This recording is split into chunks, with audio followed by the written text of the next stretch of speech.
Սյունիքի մարզ, մարզի կարգավիճակ ունեցող վարչական միավոր Հայաստանի ծայր հարավում, հյուսիսում սահմանակից է Վայոց ձորի մարզին, հարավում Իրանի Իսլամական Հանրապետությանը, արևմուտքից Նախիջևանի ինքնավար հանրապետությանը, իսկ արևելքից Արցախի հանրապետությանը։ Սյունիքի մարզը զբաղեցնում է Զանգեզուր բնաշխարհի տարածքը, որը ներառում է Որոտան, Ողջի գետերի վերին և միջին հոսանքների ավազանը և Զանգեզուրի, Մեծ Կովկասից հետո հարավային Կովկասում ամենաբարձր լեռնաշղթայի արևելյան լանջերը։ Մարզի ամենաբարձր լեռնագագաթը Կապուտ գյուղն է, 3906 մետր, իսկ ամենացածր վայրը Մեղրիի կիրճը, 380 մետր։ Սյունիքն ունի հազարամյակների պատմություն։ Սյունիք կամ Սիսական անվանումով հայտնի այս երկրամասը Անանիա Շիրակացու աշխարհացույցի համաձայն Մեծ հայքի 9-րդ նահանգն է, որը գտնվել է հայկական լեռնաշխարհի հյուսիս-արևելյան մասում։ Միջնադարում Սյունիքն ունեցել է 1008 գյուղ, 43 բերդ, 48 վանք։ Ստեփանոս Օրբելյան պատմիչը վկայում է, որ հայերից առաջինը քրիստոնյա են դարձել սյունեցիները, և Սյունիքում քրիստոնեության տարածումը կապված է Բարդուղիմեոս առաքյալի հետ։ 10-րդ դարում սյունիների տոհմից գահերեց իշխան Սմբատի թագադրմամբ հիմնադրվում է Սյունյաց անկախ թագավորությունը։ Հետագայում երկրամասում իրենց իշխանությունն են հաստատում հայ նախարարական տները, Օրբելյաններն ու Պրոշյանները։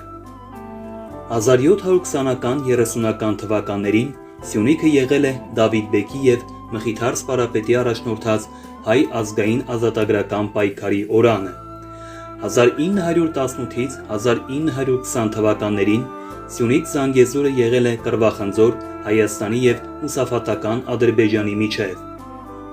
Ռուս-թուրքական ագրեսիայի հետևանքով անկում ապրած Հանրապետական Հայաստանի պայմաններում 1921 թվականին Տաթևի վանքում Գարեգին Նժդեհն իր համախոհների հետ հռչակում է Սյունիքի անկախությունը Լեռնահայաստանի Հանրապետություն անվանումով։ Այդ պայքարի արդյունքում Սյունիքը ներառվում է հայկական Խորհրդային Սոցիալիստական Հանրապետության կազմում և բաժանվում 4 շրջանների՝ Գորիսի, Սիսիանի, Ղափանի և Մեղրիի։ Ներկայիս Սյունիքի մարզը ձևավորվել է 1995 թվականի դեկտեմբերի 4-ի վարչատարածքային բաժանման արդյունքում Կապան մարզկենտրոնով։ Կապան քաղաքը համարվում է բնակչության թվաքանակով Հայաստանի 6-րդ խոշորագույն քաղաքը, շուրջ 45711 բնակչությամբ։ Մյուս խոշոր բնակավայրերն են Գորիսը, Սիսիանը, Քաջարանը, Մեղրին, Ագարակը։ Ըստ 2023 թվականի տվյալների Սյունիքի բնակչությունը կազմում է մոտ 134600 մարդ։ Սյունիքը Հայաստանի ամենաարդյունաբերականացված մարզերից մեկն է։ Մարզի արդյունաբերության հիմնական ճյուղը հանքարդյունաբերությունն է, քանի որ մարզը հարուստ է օգտակար հանածոներով։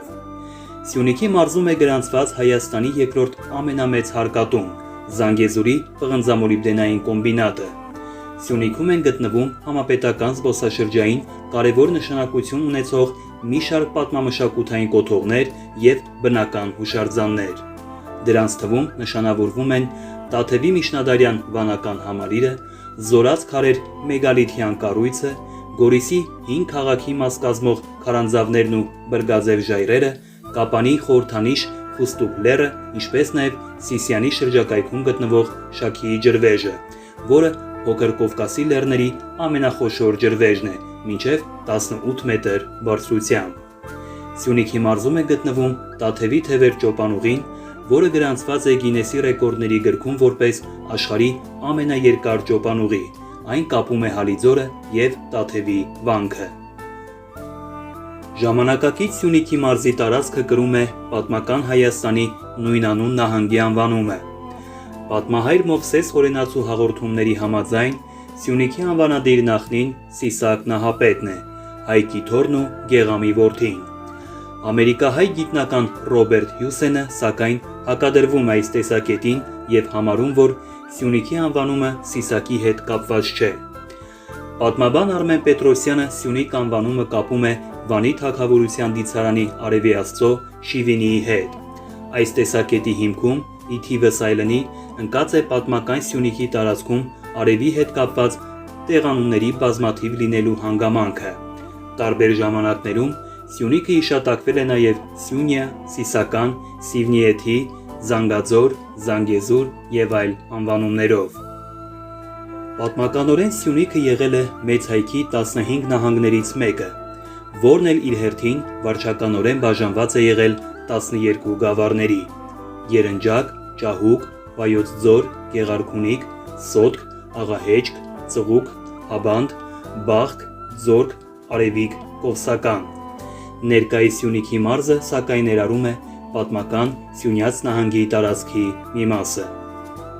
Սյունիքը մարդու հնագույն օրաններից մեկն է։ Անգեղակոտ բնակավայրի տարածքում գտնվող ներքին Գոդեձորի հնավայրից հայտնաբերված գտածոները թվագրվում են մեր թվարկությունից առաջ 5-րդ հազարամյակին և համարվում են հայկական լեռնաշխարհում պղնձի քարի դարի մշակույթի ապացույցներից մեկը։ Սյունիքի մարզի տարածքում հայտնաբերվել են բազմաթիվ մեգալիթյան հուշարձաններ ևս, դրանցից ամենահայտնին Զորաց քարերն է, որը առավել հաճախ անվանվում է Քարահունջ։ Այն գտնվում է Որոտան գետի Դարբ վտակի ձորի ձախ ափին, Սիսիան քաղաքի շրջակայքում։ Ընդունված է համարել, որ Քարահունջը նախնադարյան ժամանակահատվածում ծառայել է որպես աստղադիտարան, սակայն գիտական բանավեճը այս հարցի շուրջ մինչև օրս արդիական է, քանի որ որոշ հետազոտողներ շարունակում են պնդել, որ այն պարզապես դամբարանադաշտ է։ Ընդունված կարծիքի համաձայն կառուցվել է շուրջ 7500 տարի առաջ։ Սյունիքի մերօրյա տարածքը դեռևս հնագույն ժամանակներից ներառված է եղել հայկական պետական կազմավորումների կազմում։ Մեր թվարկությունից առաջ առաջին հազարամյակում Սյունիքի տարածքում բնակվել են բազմաթիվ ցեղեր, որոնք արդեն մեր թվարկությունից առաջ 8-րդ դարի սկզբից աստիճանաբար սկսել են միավորվել Վանի թագավորության ազդեցության ներքո։ Վանի թագավորության արքաները Սյունիքի տարածքում ծավալել են շինարարական աշխատանքներ, հիմնել բերդեր, քաղաքներ և ջրանցքներ։ Մեր թվարկությունից առաջ 4-րդ դարի վերջին Սյունիքի տարածքը հայտնվում է Երվանդունիների համահայկական թագավորության կազմում, իսկ մեր թվարկությունից առաջ 189 թվականին անցնում Արտաշեսյանների թագավորությանը։ Արտաշես բարեպաշտ արքան Սյունիքը դարձնում է Մեծ հայքի 15 նահանգներից մեկը։ Մեծ հայքի թագավորության նահանգների վարչական բաժանումից հետո Սյունիների կամ Սիսակյանների տոհմը ձեռք է բերում Սյունյաց աշխարհակալի պաշտոնը։ Սյունիների տոհմի հաստատումը երկրամասում սակայն վերագրվում է հայոց ավանդական թագավոր Վաղարշակին, որը Սյունիներին նշանակել է Մեծ հայքի արևելյան սահմանագլխի կուսակալ և արքունի զորքերի հրամանատար։ 1918-ից 1920 թվականներին Սյունիքը, ինչպես նաև Նախիջևանը և Արցախը դարձել էր վիճելի տարածք Հայաստանի և Ադրբեջանի Հանրապետության միջև։ 1918 թվականի հուլիսին Սյունիք է գալիս Անդրանիկը։ 1918 թվականի հոկտեմբերին Անդրանիկը իրեն ճանաչում է որպես Սյունիքի գեներալ կոմիսար։ Տարեվերջին Սյունիք է ժամանում նաև Գարեգին Նժդեհը։ 1920 թվականի սկզբին ստեղծվում է Զանգեզուր Ղարաբաղյան մարզային խորհուրդ, որի ղեկավար մարմին դառնում է Արսեն Շահմազյանը, նոյեմբերին Սերգեյ Մելիք Յոլչյանը։ 1920 թվականի ապրիլին Նժդեհը ջախջախում է Նուրի Փաշայի զորքերին, ապա հուլիսին քաշվում Խուստուկ։ 1920 թվականի սեպտեմբեր-հոկտեմբերից պայքարը շարունակում է Պողոս Տեր-Դավթյանը, ում շուտով միանում է Նժդեհը, և նրանք միասին 1920 թվականի նոյեմբերի 21-ին ազատագրում են Գորիսը և հաստատում իրենց իշխանությունը։